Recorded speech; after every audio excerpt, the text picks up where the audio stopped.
Hello? Hello?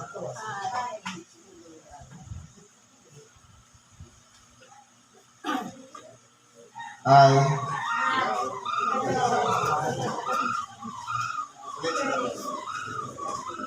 Hello? Hello! Hi.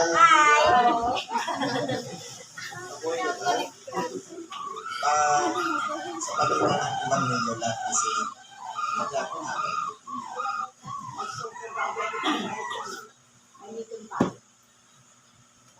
Isang mapagpalang mga napuyak ng gabi. Ang maiksi, umabot ng alas 2.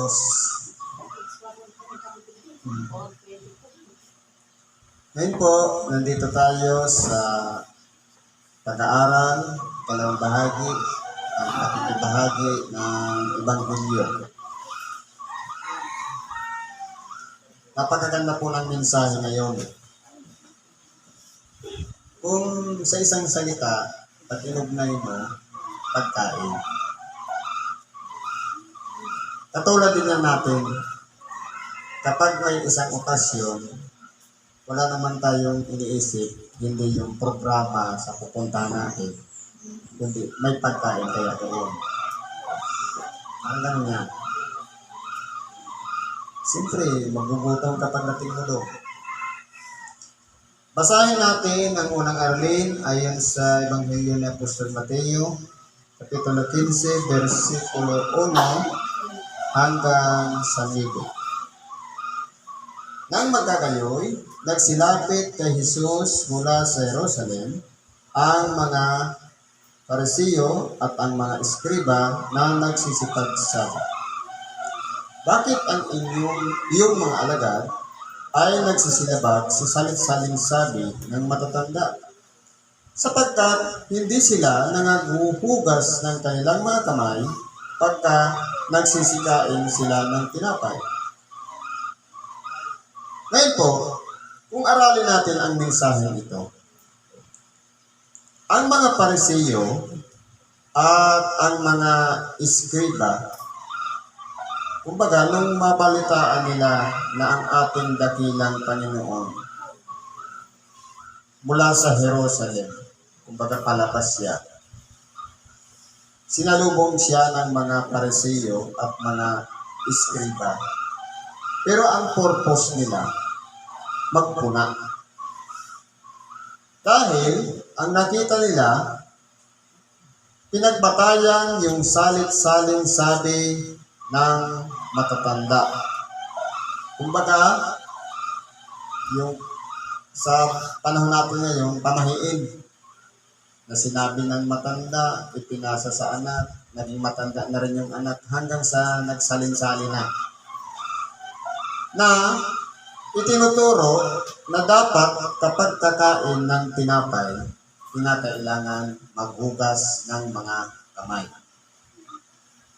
Ngayon po, sa panahon natin ngayon, inabot na rin natin yan. Tinuturuan tayo mula nung bata, minsan dinadaan pa sa awitin ng magulang, hugas kamay, kain tayo. Diba? Parang ganon. Parang imina-mindset tayo na kinakailangan maghugas ng kamay sapagkat sinanay tayo sa tinatawag na mikrobyo o bakterya na dapat ang pumapasok sa bibig malinis. Ang gagamitin natin sa pagdampot ng pagkain dapat malinis din. Pati yung kakainin natin dapat malinis din. Ngayon, dito po sa ginagawa ng mga alagad ng ating dakilang Panginoon, hindi po sila naghuhugas ng mga kamay. Kaya ipinalalagay ng mga eskriba at mga Parisiyo na nagsisipaglabag ang mga alagad ng ating dakilang Panginoon dahil meron po silang mga pinagbabatayan, yung salit-saling sabi ng mga matatanda. Sa buhay natin ngayon, nangyayari yan. Halimbawa, may nakita ka nagwawalis ng gabi. Nagpupukpok ng martilyo sa gabi.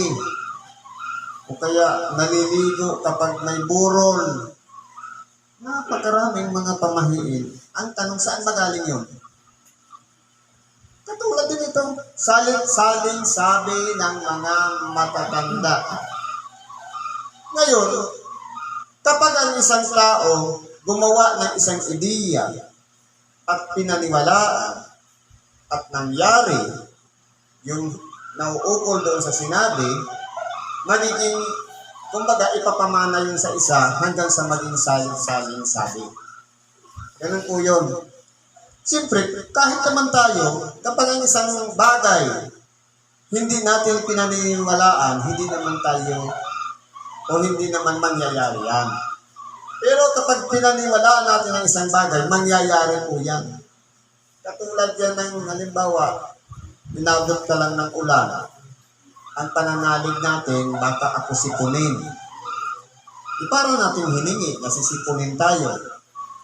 Ngayon, pag nasanay tayo yan, magiging isasali natin yan. Naku, huwag kang magpaulan, baka ka sipunin. Hanggang sa palipat-lipat na yan. Katulad po yan ng ganyan. Ngayon po, ito yung naging gawain ng mga eskriba at ng mga parisiyo. Walang iba ang magpuna. Pero ang alagad ng ating dakilang Panginoon, dahil ginagawa nga nila na hindi sila naghuhugas ng mga kamay, yun ang pinagbatayan nila, yung mga salit-saling sabi ng matatanda. Ano po ang nangyayari? Nalalabag po yung utos ng Diyos o yung kalooban ng Diyos dahil lamang sa salit-saling sabi ng matatanda. Na kumbaga, dinadiver yung tunay na pinakakautosan na sa halip yun dapat ang pinapasunod sa mga tao, ang nangyari po ang nasusunod na yung salit-saling sabi ng mga matatanda. Hindi na yung original na dapat na pagmumulan, walang iba yung pinanggalingan ang Diyos. Nagmumula na sa tao ang pinagbabatayan at hindi na mula sa Diyos. Ngayon, nagbigay ang halimbawa. Sapagkat sinabi ng Diyos, at siya'y sumagot at sinabi sa kanila, bakit naman kayo nagsisilabag sa mga utos ng Diyos dahil sa inyong salit-saling sabi? Kumbaga, dahil sa mga salit-saling sabi, meron na pala silang nalalabag yung utos ng Diyos. Halimbawa, sapagkat sinabi ng Diyos, igalang mo ang iyong ama at ang iyong ina, at ang manungayaw sa ama at sa ina ay mamatay siyang walang pagsala. Yan po, kautosan. Kung atin pong sasariwain, itong igalang mo ang iyong ama at ina, ito po ay napakagandang utos. Bakit po? May pangako ito. Ano ang pangako? Sabi sa Efeso, sa Kapitulo 6, versikulo 1,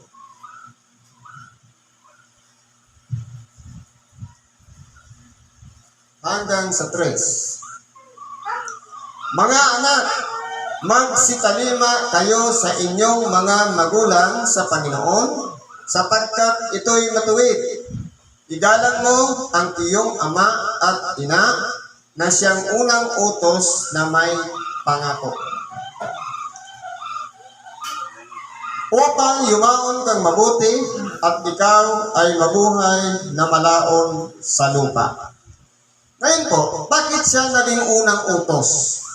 Dahil po, yung unang magkakasunod na utos para yun sa Diyos. Yung pinakaunang utos para naman sa mga tao, yung igalang mo ang iyong ama at ina.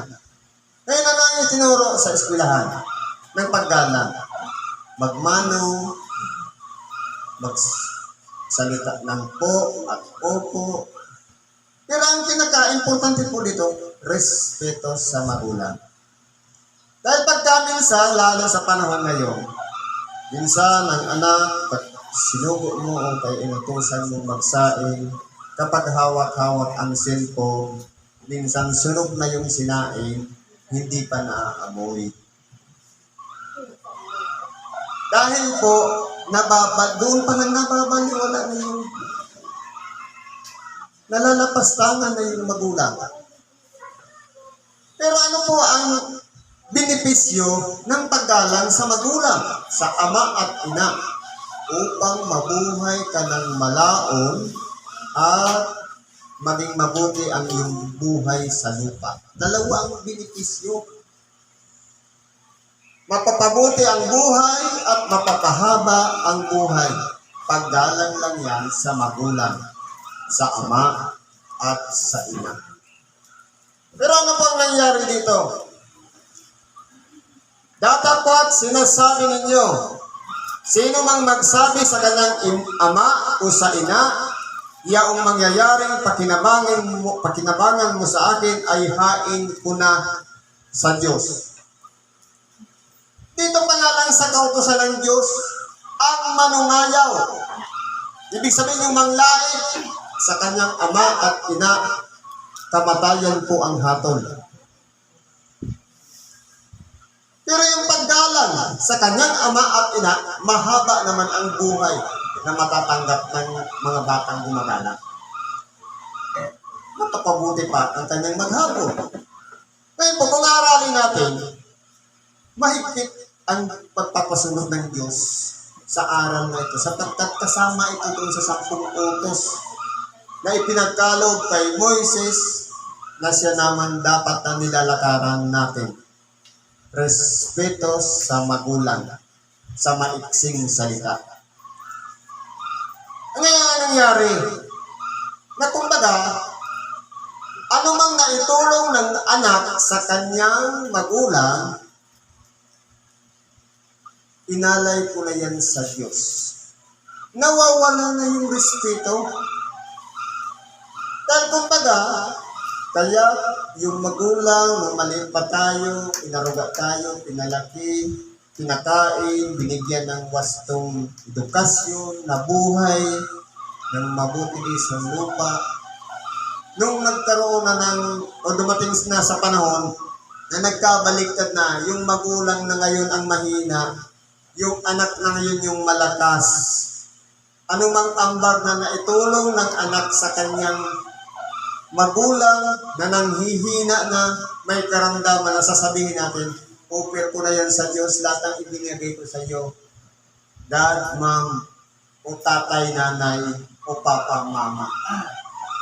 Tama ba yun? Dito po, nalalapastangan na ang utos ng Diyos dahil lang sa salit-saling sabi ng matatanda. Yung tunay na pinakadiwa ng pagrespeto sa magulang, nababaliwala dahil lang po sa salit-saling sabi ng matatanda. Kaya po, ang susundan palagi natin dito, hindi yung salit-saling sabi, kundi yung pinagmulan ng utos na paggalang sa magulang. Sapagkat, ito po'y original na kautusan. Galing sa 10 utos, wala pong nabago dito. Wala pong nadagdag. Kahit hanggang sa ngayon, epektibo pa rin. Na kapag ang isang anak may respeto sa magulang, humahaba talaga ang buhay. At napapabuti ang kanyang pamumuhay. Kahit sa buong maghapon man lamang, napakagaan ng pamumuhay. Kaya ano ang kasunod dito?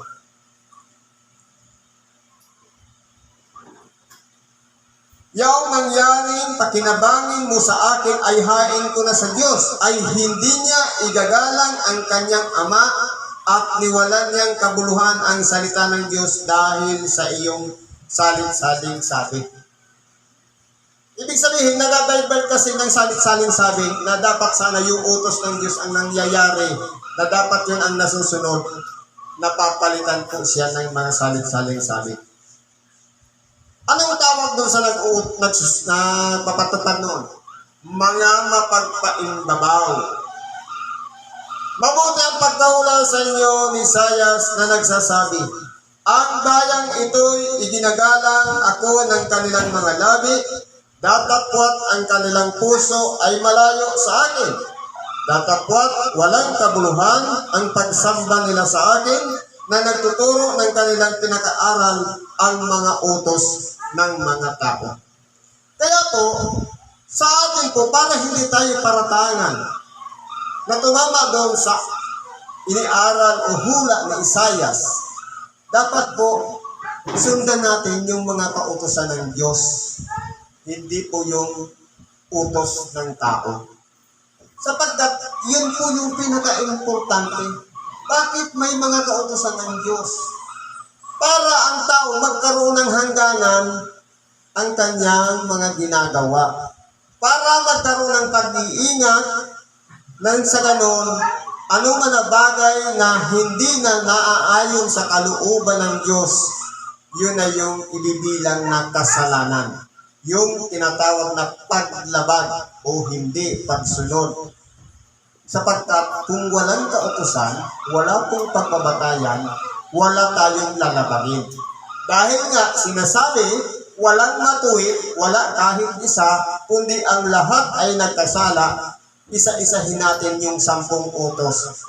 Bawat isa doon, kapag nalabag natin, ang tawag sa atin ay isang makasalanan.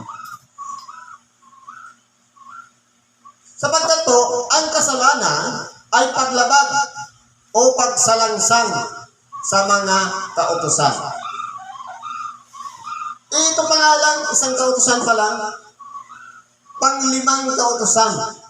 Igalang mo ang iyong ama at ina. Ngayon, kahit na ginalang natin sa buong buhay natin hanggang sa 15 anyos tayo, nung nagkaasawa lang, nadagdagan lang ng isang kapamilya sa loob ng tahanan, nawala na yung respeto sa magulang dahil lamang, sabi nga, hindi naman naging kadugo, naging manugang lang ng kanyang ina o ama, sinunod ng anak na lalaki na napastangan na ang magulang dahil lang po sa maling mga desisyon na nakapagsasalita ng masama sa magulang. Matatawag pa bang respeto yun? Kaya nga, kung aaralin natin, una nang inilagay ng Diyos, yung tamang pamamaraan para hindi malapastangan ang magulang. Anong sabi? Iiwan ng ang kanyang ama o ng lalaki ang kanyang ama at ina at makikisama sa kanyang asawa at sila'y magiging isang laman. Anong nangyari dito sa bansa natin? Pagka minsan ang anak nagkapamilya na, meron na siyang asawa, nagkaanak, hindi siya lumayo sa piling ng magulang. Pero sa kautusan ng Diyos, kinakailangan kung pakikisamahan ng isang lalaki o anak na lalaki ang kanyang magiging asawa, hihiwalay ka dun sa magulang mo. Nang sa ganon, anumang bagay na magawa mo o magawa natin dahil lamang sa payo ng asawang babae na tumututol naman yung binang babae dahil ang ginang babae malinis maglaban ng kanyang damit o ng damit ng kanyang anak na lalaki, iyong naging manugang, iburara naman, hindi marunong magpaputi ng damit, palaging may mansa. Di siyempre papansinin ng manugang na babae. Kaya ang mangyayari, magkakaroon ng paghahambing, mas maputi naman ako maglaba kaysa doon sa manugang ko. Kaya nagtatalo-talo. Kaya nga, sabi, iiwan ng lalaki ang kanyang magulang o ama at ina at makikisama sa kanyang asawa. Ibig sabihin, hihiwalay. Nang sa ganun, hindi po malapastangan yung respeto sa magulang. Dahil pagkaminsan, yung udyok ng asawa, ng lalaki, o kaya yung magiging manugang, minsan po nakakapahamak sa pagsasama ng magulang at doon sa anak na lalaki. Kaya po, lahat ng yan may kautusan. Pero hindi po yan nasunod dito sa bansa natin. Dahil pagkaminsan, tayo po, minsan, nagkaroon na ng pamilya, nandun pa rin sa piling ng magulang. Minsan, hindi na nasusunod yung payo ng magulang, ang nasusunod na yung payo ng asawa. Ipalaban naman yung asawa doon sa kanyang magiging o sa kanyang binan na sa makatuwid yung mga magulang natin. Kaya po, hindi nagkakasundo. Para magkasundo, kailangan humiwalay yung anak na lalaki doon sa kanyang magulang kasama ang kanyang asawa. Para hindi makapagparinigan, makapagsalitaan ng masama, walang magdaramdam. Yan po ang mga utos na ito. Kung susundan lang natin yan, maganda po yan. Naayon po yan sa kalooban ng Diyos.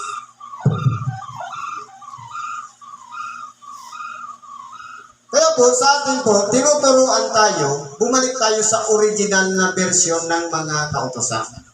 Ito po ay naaayon sa kanyang kalooban. At huwag po natin gawin yung sinasabi ayon sa mga salit-saling sabi. O kaya tinatawag na mga pamahiin. Siguro hanggang dyan na lang ang pakikibahagi natin sa oras na ito. Salamat po sa Diyos at pagpalain tayo anuman ng ating mga karaingan, kahilingan sa Diyos, idulog natin sa Kanya at ipagkakalog niya ang lahat ng bagay na ating kahilingan sa ngalan ni Kristo Jesus. Salamat at isang magandang hapon sa ating lahat.